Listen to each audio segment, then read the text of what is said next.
a tua lei, no nome de Jesus. Amém.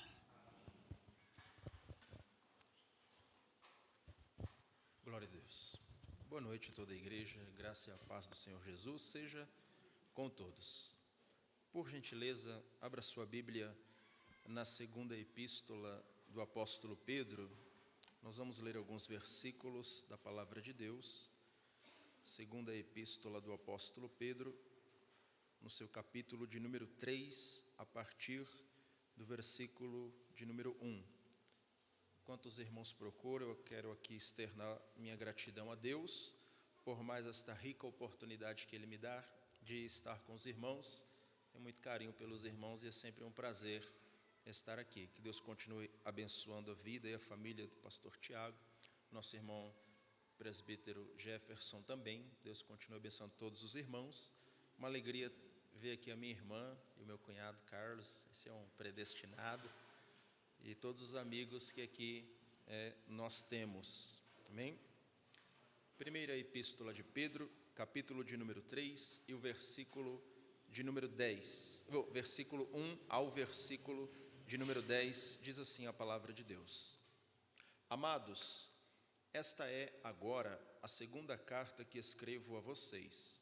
Em ambas, procuro, com lembranças, despertar a mente esclarecida de vocês, para que se lembrem da palavra que anteriormente foi dita pelos santos profetas, e também se lembrem do mandamento do Senhor e Salvador, que os apóstolos de vocês lhes ensinaram. Antes de tudo, saibam que, nos últimos dias, virão escarnecedores com as suas zombarias, andando segundo as próprias paixões, e dizendo: onde está a promessa da sua vinda? Porque desde que os pais morreram, todas as coisas permanecem como desde o princípio da criação. Acontece que, de propósito, esquecem que os céus existem desde muito tempo, e que a terra surgiu da água e através da água pela palavra de Deus. Com base nesta palavra, também o mundo daquele tempo foi destruído, afogado em água. Pela mesma palavra, os céus e a terra que agora existem têm sido guardados para o fogo, estando reservados para o dia do juízo e da destruição dos ímpios.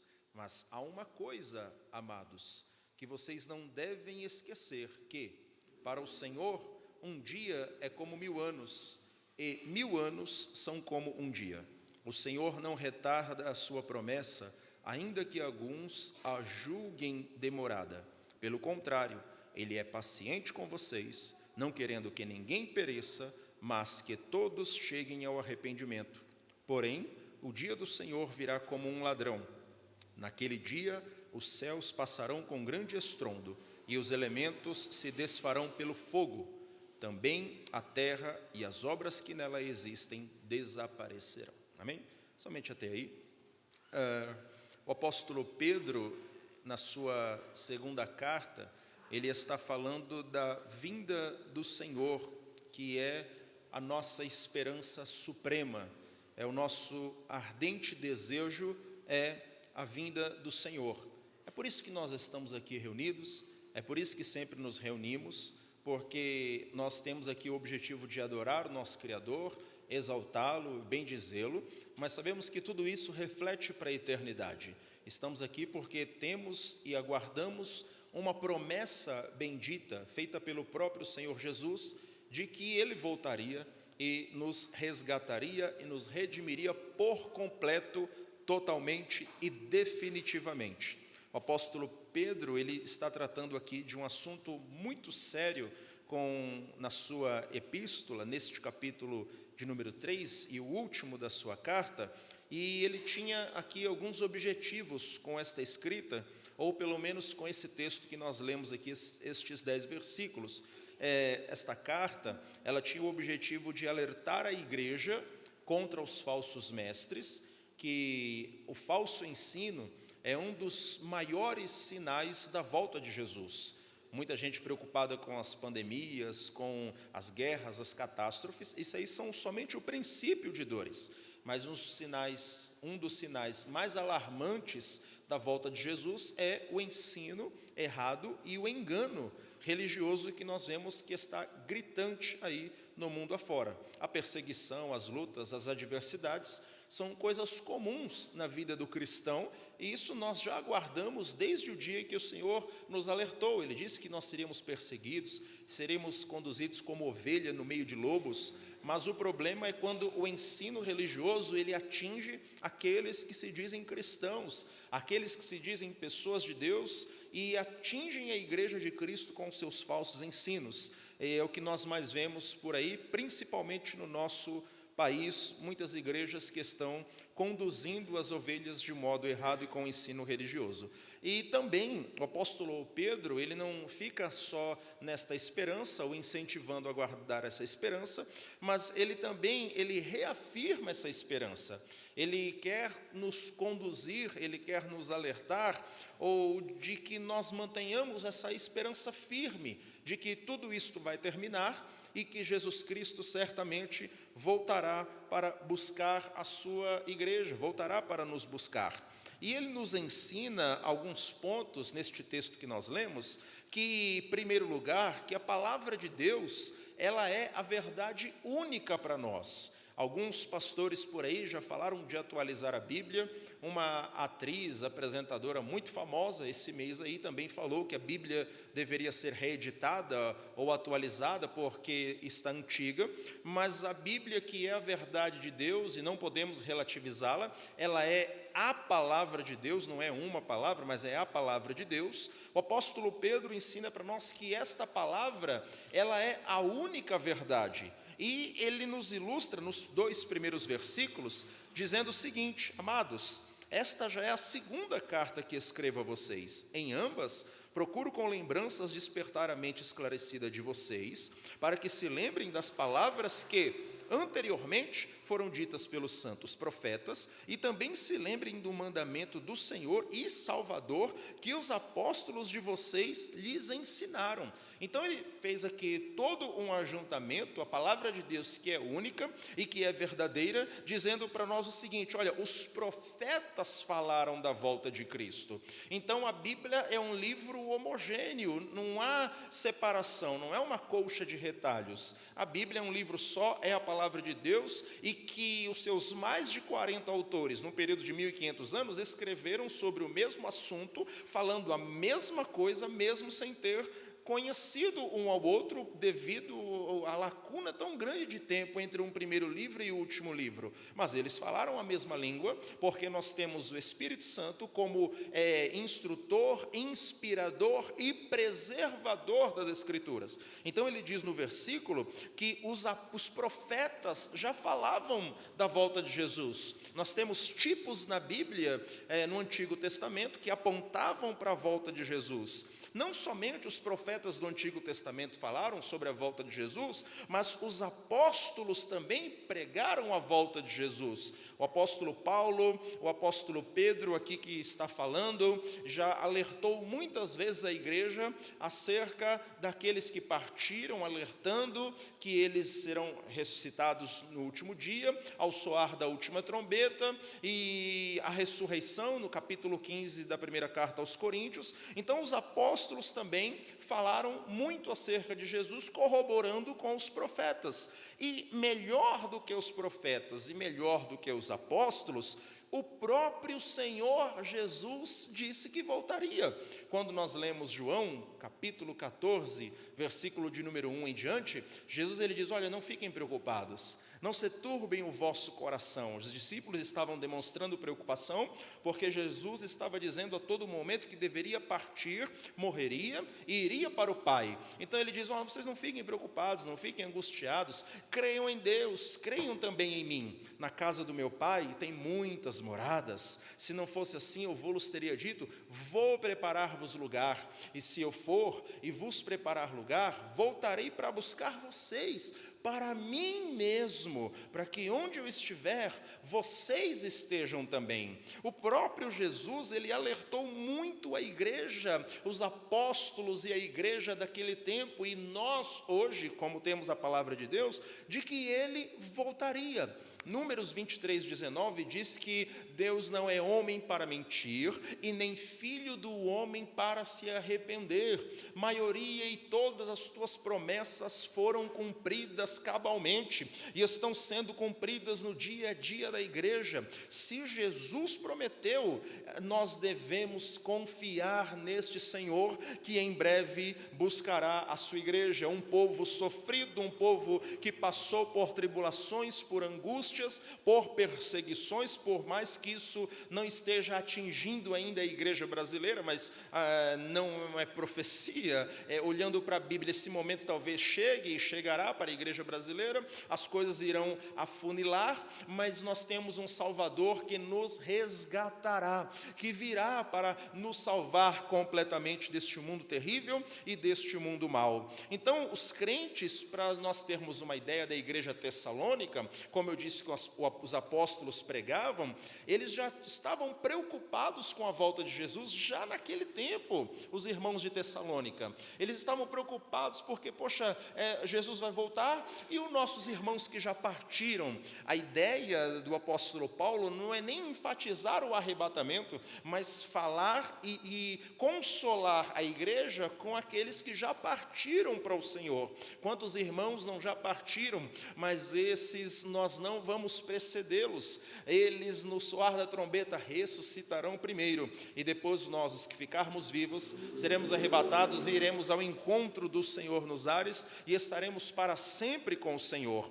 Então eles já aguardavam, e a nossa esperança deve ser também a volta de Jesus. Muitos homens, muitas pessoas, muitos seres humanos estão construindo ou querendo construir reinos neste mundo, achando que vão viver aqui para sempre, mas a igreja do Senhor permanece firme, permanece inabalável e tem uma esperança que ninguém pode arrebatar do coração, que é: o Senhor Jesus voltará para me buscar e eu estarei para sempre. Por isso nós estamos aqui adorando com essa firme esperança. Então o apóstolo Pedro nos ensina que não há nenhuma contradição na palavra de Deus. Os profetas falaram, os apóstolos falaram, o próprio Jesus Cristo falou, e após a morte de Cristo, os apóstolos continuaram afirmando, e a igreja deve continuar dizendo hoje: Maranata, ora vem Senhor Jesus, pois ele voltará certamente.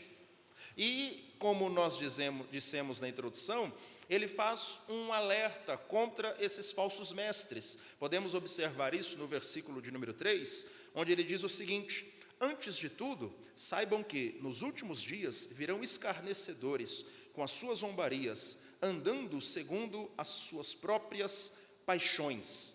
Os falsos mestres, eles escarneciam da palavra de Deus, ou seja, eles tinham desprezo por Deus e também desprezavam Jesus, desprezavam a sua palavra. Eles ficavam zombando, ou estavam no período aqui em que o apóstolo Pedro alerta, zombando da ideia de um inferno ou de um julgamento, que não vai acontecer, não tem inferno, como algumas seitas dos nossos dias pregam o aniquilacionismo, né? A pessoa deixará de existir, ou o universalismo, que no final Deus vai dar um jeito de salvar todas as pessoas. Eles estavam zombando desta ideia de inferno e de um julgamento. O próprio Jesus, em Mateus 24, como eu disse anteriormente, os discípulos perguntou para Jesus: Senhor, mestre, quando se dará o sinal da sua vinda? Quando que essas coisas hão de acontecer? E Jesus, o primeiro item que ele diz: acautelai-vos, que ninguém vos engane. Então temos que tomar muito cuidado, porque é uma questão de vida ou morte espiritual, nós brincarmos e não procurarmos entender a palavra de Deus. Eles andam segundo as suas próprias paixões, eles não mudam e querem alterar a Bíblia, ou quer dizer, eles querem recortar a Bíblia que tem que se moldar a eles, e não eles à palavra de Deus. Eu sei que eu estou pregando para pessoas totalmente instruídas, mas é algo que nós precisamos estar sempre alertas quanto à volta de Jesus. É algo que nós devemos estar todos os dias atentos, porque talvez chegará um dia em que nós vamos titubear na nossa fé, não totalmente, mas dúvidas no nosso coração. Talvez vai chegar dia, e eu já estou convivendo com pessoas assim que perguntam: será que tudo isso é verdade mesmo? Será que o que nós estamos vivendo, os cultos, as palavras, será que porque a gente está vendo coisas no mundo que parece que nós é que estamos fazendo errado? Então vai chegar dias, vai chegar momento que nós questionaremos a nossa própria fé, mas a Bíblia diz que não será possível que um eleito ele seja enganado, e por isso devemos reafirmar a nossa fé todos os dias, tomando cuidado com os falsos mestres, o engano religioso, o liberalismo, as coisas que estão acontecendo aí no mundo, e muita gente tem caído neste tipo de engano ou de engodo. As pessoas querem mudar a Bíblia para que se adequem a elas, quando é nós quem devemos nos adequar à palavra de Deus. Muita gente diz que Jesus Cristo é o nosso exemplo, né? Eu digo que Jesus não é o nosso exemplo, ele não é exemplo. Jesus é o nosso modelo, né? Modelo onde ele é forma, ele é a nossa forma, ele é aquela forma que nós temos que entrar nele e sair com o mesmo formato dele. Nós somos seguidores de Jesus, devemos segui-lo, mas como o nosso modelo. Nós é quem nos adaptamos, é nós que nos encaixamos, e assim experimentamos a sua boa, agradável e perfeita vontade. É a ele que nós devemos nos render e adorá-lo, como louvamos aqui, em espírito e em verdade. Sabe o que acontece? E no meio de muitos cristãos hoje, já estão duvidando da segunda vinda de Jesus. Acompanha comigo o versículo de número 4, que diz assim: e dizendo, onde está a promessa da sua vinda? Porque desde que os pais morreram, todas as coisas permanecem como desde o princípio da criação. Irmãos, eu tive o prazer, o privilégio e a oportunidade de conviver na minha adolescência com a minha bisavó. Era uma pessoa muito agradável. Eu levava ela segurando no braço para todos os lugares. E o lugar que eu mais gostava de levar minha bisavó era no banco, porque ela me dava R$5 quando a gente saía de lá. E R$5 naquela época era uma fortuna para um adolescente, né? Era bom. E a minha bisavó já me dizia: Jesus Cristo vai voltar. Jesus vai voltar, meu filho. E ela orava, e o tapete dela ao lado da cama tinha as suas marcas de oração, dos seus joelhos. Ela orava incessantemente, e ela já me dizia: Jesus vai voltar, Jesus vai voltar. Aí nós poderíamos dizer: mas eu estou ouvindo isso há muito tempo, e cadê? É o que eles estão dizendo aqui no versículo de número 4. Onde está a promessa da sua vinda? Porque desde que os pais morreram, todas as coisas permanecem como desde o princípio da criação. Sabe o que eles estão dizendo para nós? Não mudou nada.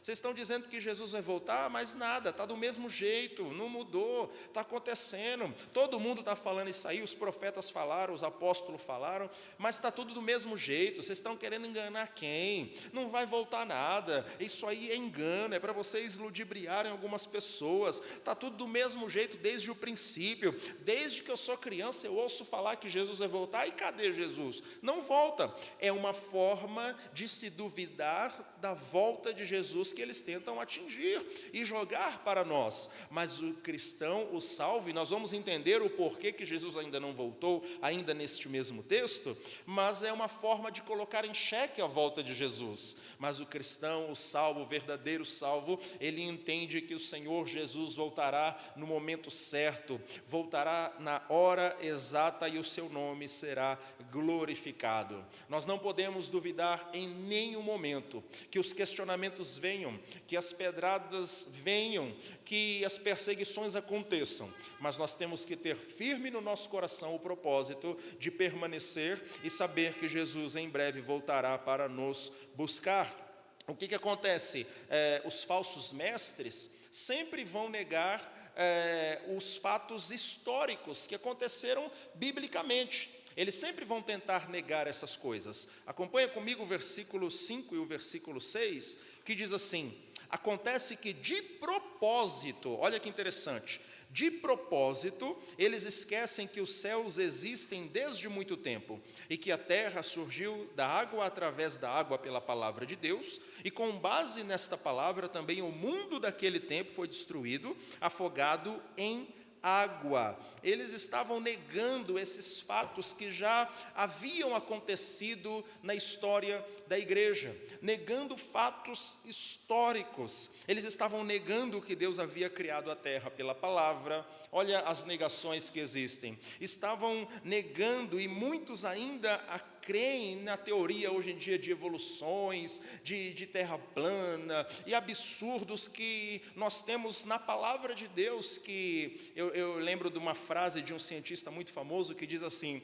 que um pouco de ciência me torna ateu, e muita ciência me faz crer no Senhor Jesus, me faz crer em Deus, porque quando nós estudamos a ciência, nós entendemos que toda ela comprova que o nosso Deus, Ele é grande e poderoso, o Criador dos céus e da terra. Mas muitos creem nessas coisas ainda, negando que Cristo tenha criado. Mas eles se esquecem de que Deus já havia julgado o povo através do dilúvio. Então, é um fato histórico, é um fato que já é comprovado, que só nega quem é desonesto, já aconteceu, é um fato histórico, então é isso que sempre eles vão tentar fazer. Negar aquilo que a Bíblia comprova, aquilo que está escrito no texto, para tentar nos enganar, nos ludibriar e nos tirar da presença de Deus. É o jogo que eles vão fazer. Por isso que o cristão, o salvo, tem que ter embasamento bíblico, gostar, amar a palavra de Deus, para que possa permanecer firme e não cair nesse tipo de engano religioso. Eles se esquecem de que Deus já julgou o mundo no passado. E esse Deus que julgou no passado também julgará no futuro. Olha o versículo de número 7, que diz o seguinte: pela mesma palavra, os céus e a terra que agora existem, têm sido guardados para o fogo, estando reservados para o dia do juízo e da destruição dos ímpios. Aqui a destruição não é aniquilamento, mas sim condenação, segunda morte. O mundo de Noé naquele período, naquele tempo, foi destruído por água, e esse será destruído pelo fogo. E da mesma forma que, falando de pessoas, não serão aniquiladas, mas são eternos ou no céu ou no inferno, ou no lago de fogo, ou na Nova Jerusalém, o mundo também não será destruído no sentido total da palavra, como nós entendemos, no sentido de deixar de existir, porque o texto diz que o mundo de Noé foi destruído pela água, mas sabemos que este mundo foi apenas renovado e foi purificado através das águas do dilúvio, e Deus prometeu que não o destruiria mais com água, mas na sua segunda vinda, este mundo será purificado pelo fogo, e não destruído totalmente, deixando de existir, até porque esta terra será renovada, a nova Jerusalém será descida dos céus, e nós estaremos para sempre com o Senhor, morando na nova Jerusalém, neste mundo criado para a glória do nome de Jesus, porque Ele é o Criador e o mantenedor. Então este mundo será totalmente purificado. Os ímpios serão julgados e experimentarão a ira de Deus. Nenhum escapará. Todos nós, salvos, vamos comparecer diante do tribunal de Cristo, e todos os ímpios comparecerão no julgamento do grande trono branco. A ira de Deus virá, o nome dele será glorificado, ele virá como Senhor e juiz de toda a terra, e nós estaremos presentes também neste julgamento. Por que talvez Jesus não voltou ainda? O que falta para Jesus voltar? Nós temos que entender que o tempo de Deus não é o mesmo tempo que o nosso. Olha o versículo de número 8, que diz assim: mas há uma coisa, amados, que vocês não devem esquecer, que para o Senhor um dia é como 1000 anos, e 1000 anos são como um dia.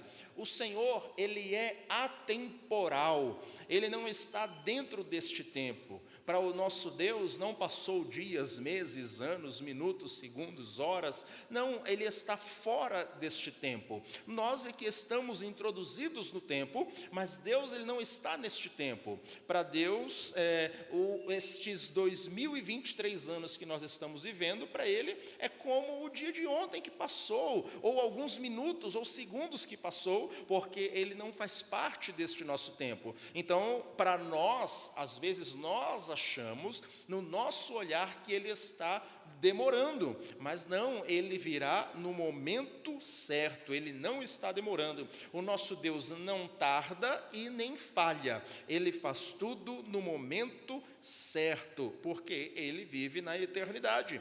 O apóstolo Pedro aqui, ao escrever esse versículo, ele está se referindo a Moisés, quando escreveu o Salmo 90, verso 4, dizendo que 1000 anos é como o dia de ontem. Então o nosso Deus não está dentro deste tempo, o nosso tempo não é igual ao tempo de Deus. Se o tempo de Deus fosse igual ao nosso, Deus Ele já teria talvez retornado, talvez Ele acharia que estaria demorando. Não, Ele está totalmente fora deste tempo. Por isso que nós precisamos entender, e os sinais estão aí para comprovar e dizer que está próxima a vinda do Senhor.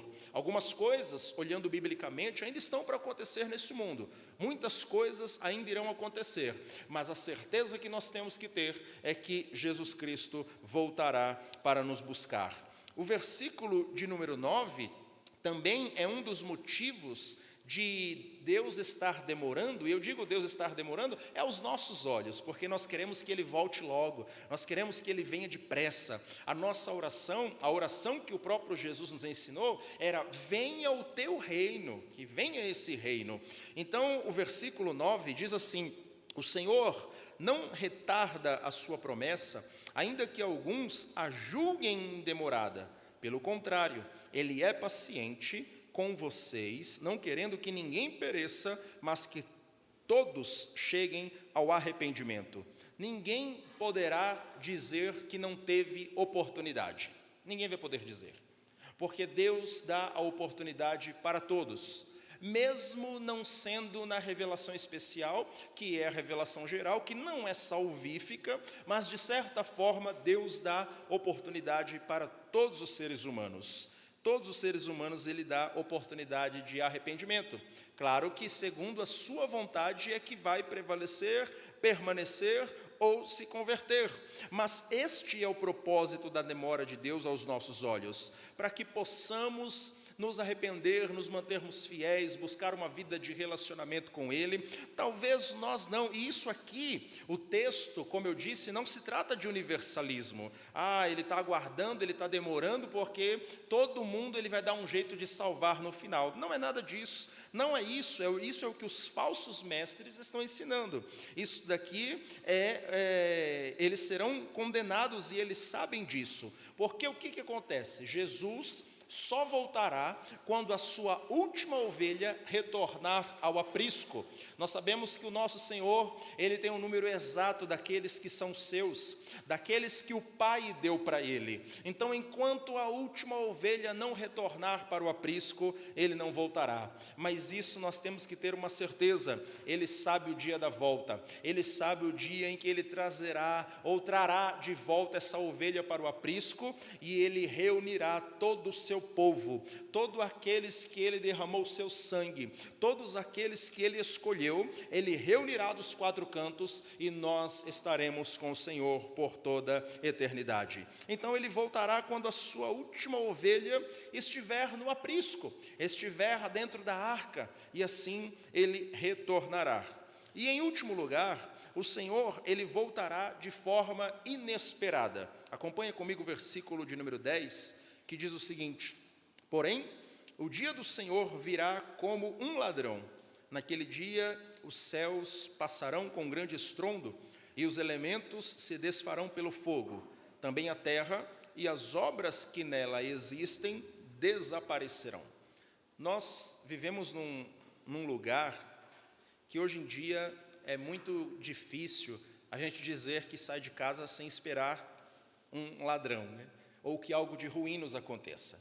Hoje em dia o pai de família, ele sai de casa e ele pode ser surpreendido e não retornar mais. O mundo que nós estamos vivendo é um mundo violento, é um mundo terrível, e nós temos a única segurança das nossas vidas, que é o Senhor que nos guarda, que nos protege, que nos livra de todos esses males. Estamos aqui hoje pela infinita graça e misericórdia de Deus, porque Ele nos tem guardado, Ele nos tem abençoado. Hoje talvez foi um dia comum para muitos irmãos, ou para todos os irmãos, mas esse dia comum foi o dia que aconteceu milagres maravilhosos, e nós não ouvimos, ou não vimos, e não percebemos. Talvez o Senhor desviou aquele bandido da nossa frente, talvez o Senhor desviou aquela pessoa do nosso lado para não nos fazer mal, e para nós foi um dia normal, mas não foi um dia que Deus fez milagre. Ele nos livrou do homem mau, Ele nos livrou do acidente, até nos dirigindo para este lugar, Ele tem nos livrado e Ele tem nos abençoado.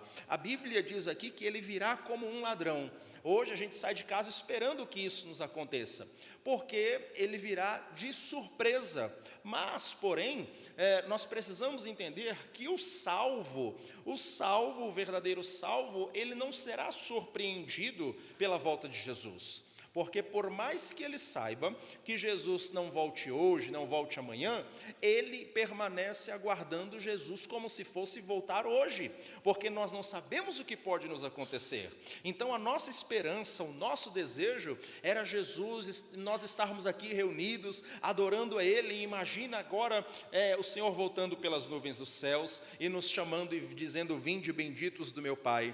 Ele está ensinando, o apóstolo Pedro está nos dizendo que mesmo nós sabendo que a segurança da nossa salvação está em Cristo Jesus, e que Ele não perde nenhuma ovelha que é dele, mas Ele está dizendo para nós: permaneçam atentos espiritualmente, para que vocês não sejam surpreendidos, para passar uma vida inteira achando que são, e no final descobrirem que não são. Então o momento é já, o momento é agora. Não podemos esperar o dia de amanhã para tomarmos decisões espirituais. Nós precisamos ter uma vida de oração hoje, precisamos ter uma vida de compromisso com a palavra de Deus hoje, precisamos ter uma vida de compromisso com a igreja, com os irmãos hoje, precisamos nos despertar agora, e não ficarmos talvez acomodados naquilo que nós temos no dia de hoje.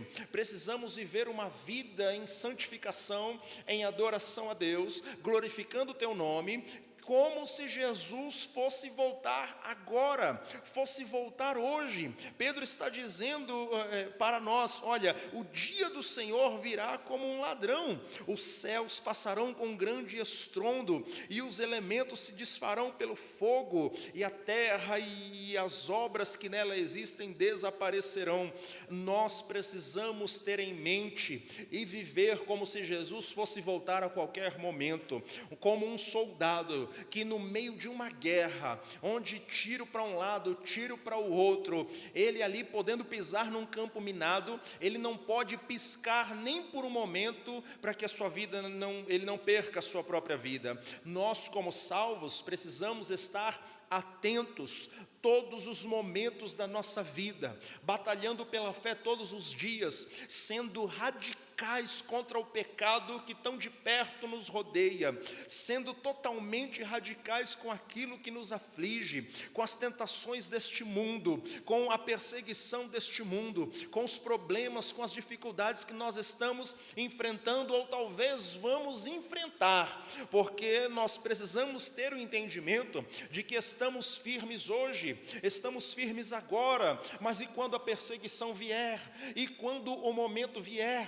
Os irmãos sabem disso melhor do que eu, porque são uma igreja missionária, e sabem do relatório dos momentos, e de quantos missionários e quantos cristãos perdem a sua vida no mundo e fora, por amor à causa do Evangelho. Hoje nós temos essa liberdade de estarmos aqui, adorando ao Senhor, bendizendo o seu nome, com o microfone, caixas, e não estamos sendo perseguidos perseguidos, estamos livres para fazer isso, mas há de chegar talvez um dia em que nós não tenhamos tanta liberdade como temos agora, mas mesmo assim, a igreja de Cristo, ela é triunfante, ela segue avante, não se importando com as perseguições, ela permanece fazendo a obra de Deus, porque ela tem uma esperança e algo dentro dela que ninguém pode tirar. O mundo pode nos tirar todos os bens, pode nos tirar, mas não tira de nós a fé, a esperança de que o nosso Senhor, Ele tem o controle soberano de todas as coisas e em todos os lugares. Esse é o nosso Deus, é o Deus o qual nós servimos. Então nós precisamos entender e que essa esperança nesta noite possa aflorar dentro dos nossos corações. Jesus Cristo vai voltar. E às vezes a gente pensa, ou eu já vi algumas pessoas dizendo: não, Senhor, poxa, eu queria casar primeiro, eu queria formar na faculdade primeiro. O apóstolo Paulo diz em Romanos 8,18: porque para mim tenho por certo que as aflições desse tempo presente não se comparam com a glória que em nós há de ser revelada. O Senhor tem algo muito melhor reservado para o seu povo. Ele prometeu, Ele morreu por isso, Ele entregou a sua vida na cruz do Calvário e em breve voltará como Rei dos Reis e Senhor dos Senhores, como governante das nossas vidas, porque Ele é Deus. Então a nossa esperança maior é a vinda do Senhor Jesus em nossas vidas. Nós estamos aqui aguardando a volta do Senhor continuamente e vamos fazer isso todos os dias. Amanhã eu vou trabalhar aguardando a volta de Jesus e vivendo como tal. Nós não lemos, mas o versículo de número 11 diz que como que nós devemos aguardar a volta de Jesus? Ele diz assim: uma vez que tudo assim será desfeito, vocês devem ser pessoas que vivem de maneira santa e piedosa. É dessa forma que nós devemos aguardar o Senhor Jesus, vivendo uma vida santa, vivendo uma vida digna, sabendo que a obra dele não foi em vão. Ele morreu por nós, ele nos escolheu, aqui nós estamos, e quando sairmos por estas portas, no nosso trabalho, na nossa escola, na faculdade, devemos honrar o nome do Senhor por onde quer que nós andemos. E quando a trombeta soar, nós nos veremos naquele grande dia na casa do Pai. Amém? Posso orar com a igreja? Curva a sua cabeça. Pai Santo, nós te louvamos. Te louvamos porque o Senhor é bom, a sua misericórdia dura para sempre. Obrigado pela tua palavra aos nossos corações. Que possamos sair daqui nesta noite, Pai, ansiando a sua volta, porque esse é o nosso maior desejo. Senhor, temos muitos planos neste mundo ainda, temos muitas coisas que desejamos e queremos realizar, mas o nosso maior desejo é encontrar com o Senhor, é poder te abraçar, olhar para tuas mãos e enxergar nela a obra ou a maior obra de um homem feita na terra, e tudo isso por nós. E o Senhor fez tudo isso por nós, sendo nós ainda pecadores. Por isso nós te agradecemos por tão grande salvação, por tão grande amor, por tão grande graça e misericórdia. Abençoa e continua abençoando a tua igreja, e que possamos, meu Deus, compreender a tua palavra como ela é, que o Senhor continue falando a cada coração. Em nome de Jesus é o nosso pedido e te agradecemos. Amém. Muito obrigado. Deus abençoe os irmãos.